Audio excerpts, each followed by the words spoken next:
It is July of the year 271 AD, and the Roman Empire is divided.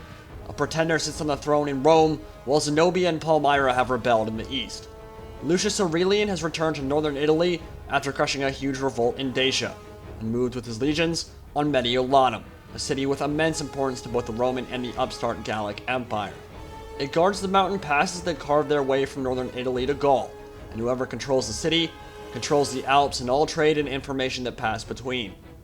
Gaius Tetricus, having only just recently been recognized by all of Gaul and Britain as the one and true Roman emperor, marches to strike on the plains of Insubria, determined to push the false tyrant of the sun god out of Italy for good.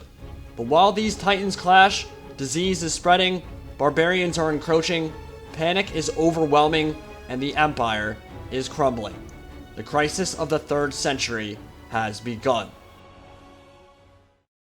In the wake of barbarian invasions and the instability that rocked the largest empire on the planet, a commander named Postumus took his chance to establish autonomy in the provinces west of the Alps. This so-called Gallic Roman Empire had its own Praetorian Guard, elected its own consuls, and its own senate. Backed by the might of multiple barbarian tribes, this new Western Rome aspired to take the throne of the most powerful faction in the known world. At the forefront in 271 AD was Gaius Tetricus I, a senator of noble birth who was appointed provincial governor of Aquitania only a year before. With the support of the standing armies of Gaul at the behest of a rich and influential mother of the previously murdered tyrant, Tetricus rose to power with a sound mind for politics and strategy, with a unique opportunity to strike at the pretenders in Rome. But first, he would have to defeat Lucius Aurelian on the field of battle, who in 2 short years had already defeated the Goths, Vandals, and Sarmatians in dominating fashion, and brought the entirety of Dacia and Greece to heel. With multiple legions at his beck and call, and a sizable backing from veteran Germanic and Gallic auxiliaries, the plains of Insubris on the outskirts of what is now called Milan would become the breeding ground for a new empire. But to plant the seed and seize his destiny, Tetricus and his men would need to spill the blood of many battle-hardened Romans. They met on a rainy July afternoon.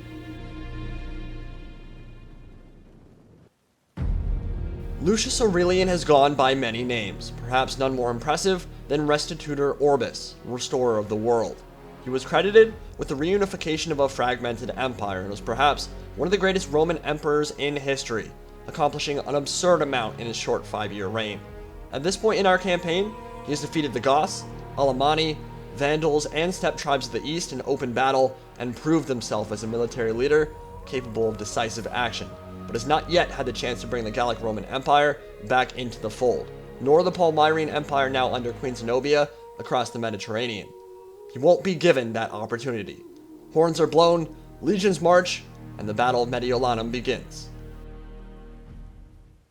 So as previously alluded to, this battle has some pretty massive implications for the rest of our campaign. We are playing as Gaius Tetricus and the Gallic Roman Empire, and if we crush Aurelian here, the door is wide open for us to sweep southwards into Italy and crush the Roman pretenders.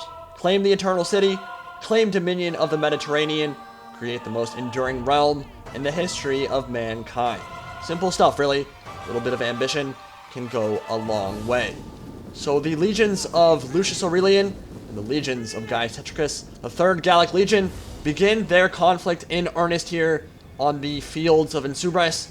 The Battle of Mediolanum truly has begun here. So I formed a defensive line, baited in the Roman legions with my skirmishers, forced them to begin their assault, and as the pillars start flying across the battlefield, the Romans will commit into the scrum, into the center of the fighting. My auxiliaries are out on the flanks to quickly get around the side while my Roman legionaries can hold down the center. With their heavy armor, they should be able to trade well against the Roman legions as well, and I do have more legionaries on the field than Aurelian does. Still going to be very tough fighting, very brutal melee combat, and I've always found legionary combat pretty fascinating. It's completely brutal, as both the Gladius and Gallic Longsword are efficient and brutal weapons. But while the fighting gets hot and heavy in the center, Lucius Aurelian and his general's bodyguard are looking for an opportunity to strike. Circling into a position to charge in and maybe take out some of the auxiliaries, charging forward now and into the center of some of my legionaries who actually broke through the center and started pushing through to shut down some of the skirmishers in the back lines. Great charge from the Equite Scutari and Aurelian himself, who's looking amazing with that mask. I was actually really nervous that he wasn't going to have the mask at all, But it's only on the campaign map that he doesn't. In battle, he's rocking that full Balthazar Gelt faceplate. Absolutely love it. It looks amazing. And Tetricus and his chariots are scything their way through ranks of levy. Honestly, a bit of a shame the Blood and Gore pack didn't get a bit dirtier with it. A bladed chariot would absolutely eviscerate people. Imagine running around and then having one of those nasty sides like clip your leg. Call me gross, but seeing people occasionally get their legs cut off as chariots plowed through them would be pretty awesome. I think that would add a lot to the Blood and Gore pack. Meanwhile, the auxiliaries, Germanic and Gallic auxiliaries, are fighting out on the flank against some of the Roman levies. Fierce fighting, and Tetricus has a chance to turn the battle here with a devastating charge, hammer and anvil from behind into the back of the Roman legionaries who are holding down the center. And with that charge, as they plow through, gotta keep them moving as chariots do. And they will cause untold carnage. Panic begins to ripple across the front ranks of engaged infantry. Aurelian begins to feel the battle slipping away. His dreams of a unified Rome under his rule smashed on the shields of the 3rd Gallic Legion. And his Praetorians break. His legionaries break. A mass rout begins as the legions of Pannonia are cut to pieces or tackled into the mud. And Tetricus has taken the field for Gaul. The door is wide open to both Germania and Italy. Aurelian may fade into the annals of history, a blip on the radar of the might of Gallic Rome.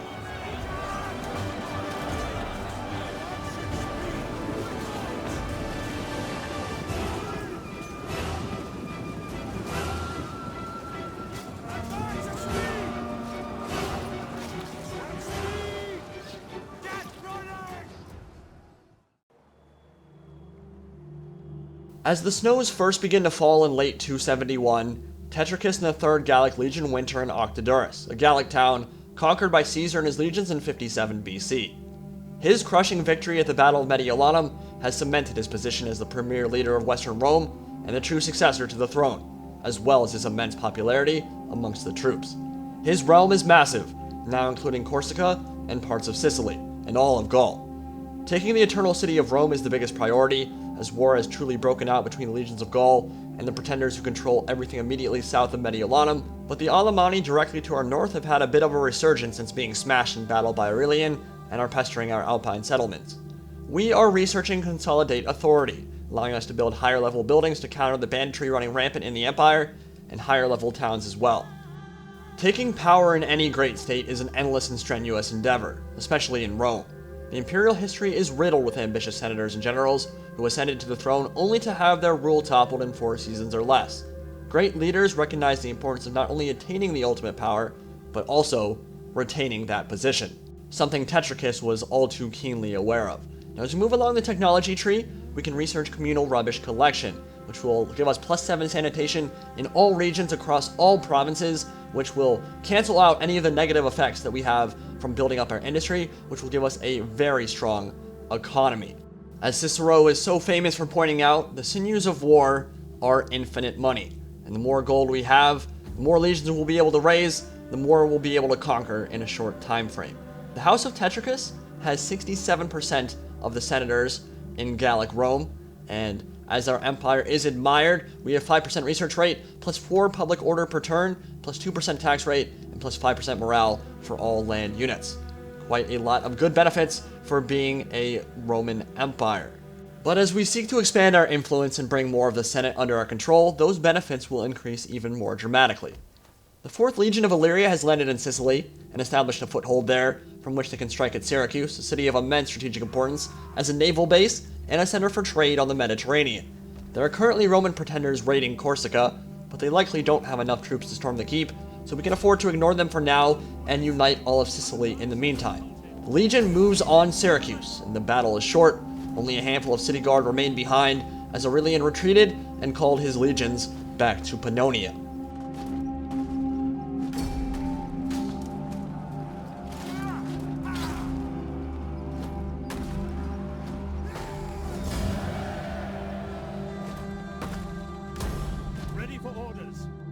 The Alemanni tribe have been raiding Alpine villages for the last several months, which is why Tetricus wintered in this glorified hill fort.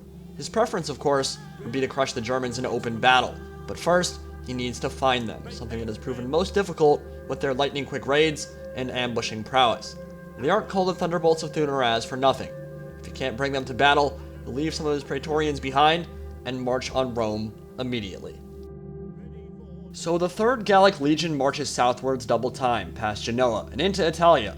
In terms of our campaign objectives, Antebellum dictates that before the war begins, we must maintain 80 units in total, or in this case, 4 full legions. Now, of course, the war has already begun. We dealt a decisive blow to Aurelian, and have done damage to the Roman pretenders, but first order of business after these victories was to expand the army even further.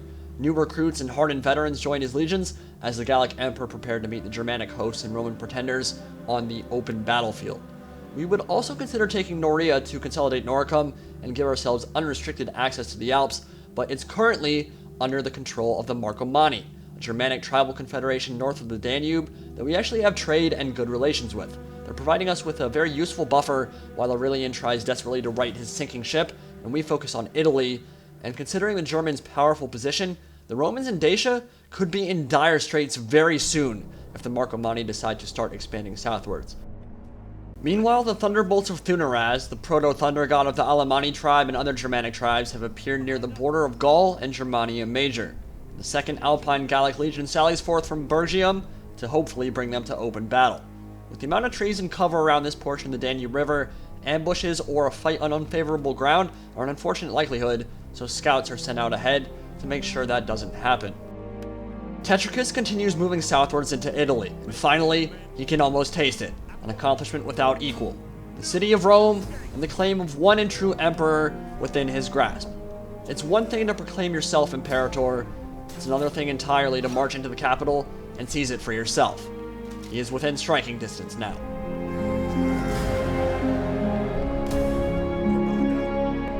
In the spring of the year 272 AD, less than 2 years after being proclaimed Emperor of Gallic Rome, Gaius Tetricus and his legions march on Rome itself, the Eternal City. It is fractured and weak, governed by a fool, divided and ungarrisoned by any of the legions who might have made this conquest difficult.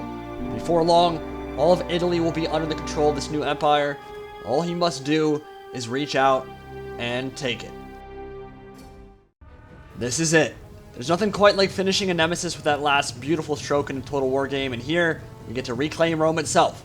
Roman pretenders won't be dead and gone if we win this battle, but their seat of power will be taken from them and back in true Roman hands. Some people don't like starting out with the big empires. They prefer to start small and forge one from scratch, and I love that too, but I honestly find it a nice change of pace. The ability to get powerful armies and high-tier units early on leads to some pretty epic battles and some pretty awesome campaigns, and you get to use units like the Alae Clibonari, the ultimate blunt instrument on late Roman battlefields.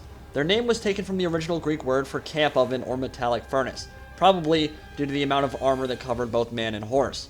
Having faced formidable opposition when fighting Palmyra and Sassanid Persia, the Romans soon realized they would have to match their enemy's brutal heavy cav attack if they were to make any headway whatsoever in their wars against the Eastern Empires.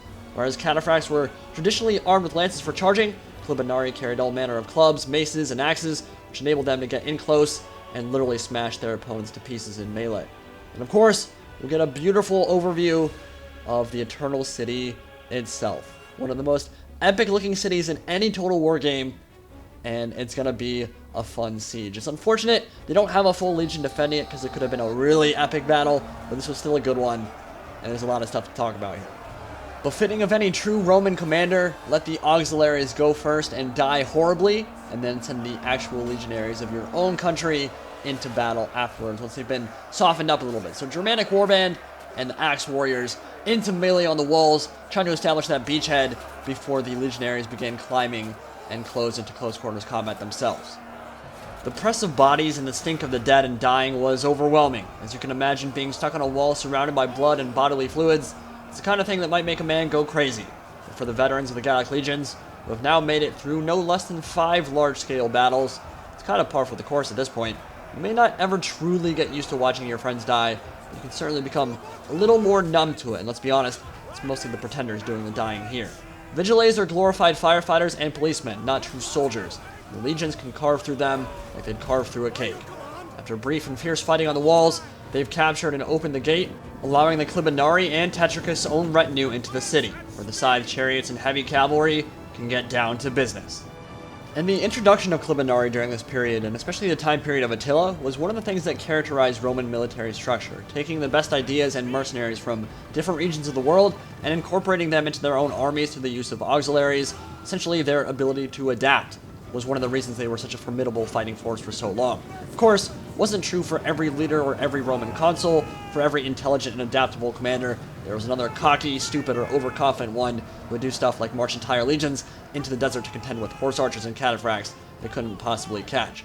Now, working with sized chariots, not sure how often the Romans actually did that in this time period. Not sure Gallic Rome actually used any of the side chariots, but it's nice to see a little bit more unit variety. It's one of the things that can be an issue with some of the historical games, and it gives you a little bit of killing power, that's for sure. They can very easily rack up like 800 or 900 kills. Clibinari getting a rear charge into the back of some of these Vigiles and Levi Roman troops, and that will do some serious damage. Heavy cavalry smashing into your rear, pinned in between the cav and the powerful Roman legionaries, and they'll have no chance there. Relay Clibinari pulling off now and engaging some of the other Vigiles who get charged in the rear by Gallic legionaries. And another catastrophic charge coming in. Devastating for the Roman pretenders. And the units that are isolated here are just being cut to pieces one by one. And things are looking great for Gallic Rome and Tetricus, who is so close now to his dream. Counterfractory moving past the Hippodrome, where chariot and horse racing was a spectator sport, and deeper into the city, near the capture point, lining up a downhill charge into the remaining defenders. The Equites Scutari await their fate. A few final thunderous charges and a brief, brutal combat in the center of Rome itself, and the Gallic legions will pass into legend, forever remembered for their contribution here. I have no idea why those spearmen were invisible until I was 2 feet away. That part was pretty bizarre. I'm not sure if that was a glitch or what the hell that was, but massive charge coming in from behind. They didn't even turn around in time. Pancaked into the ground here, painting the causeways red with their blood. And the Equites Scutari are scooting the hell on out of there. But not much, not really anywhere for them to go at this point. There are more LA cavalry coming down the other streets, and they consign themselves to their fate here. Bodyguards of the Pretender realize they must engage now. Completely surrounded. They will be cut to pieces and destroyed. And Gaius Tetricus, the true Roman Emperor, will grab a new seat of power in the Eternal City. We'll have a chance to expand our empire from there. Hope you guys enjoyed this look at the Empire Divided campaign. May do a couple more parts of this just to do a bit more role playing if you guys enjoy it. See you next time. Indy Pride, signing out for now.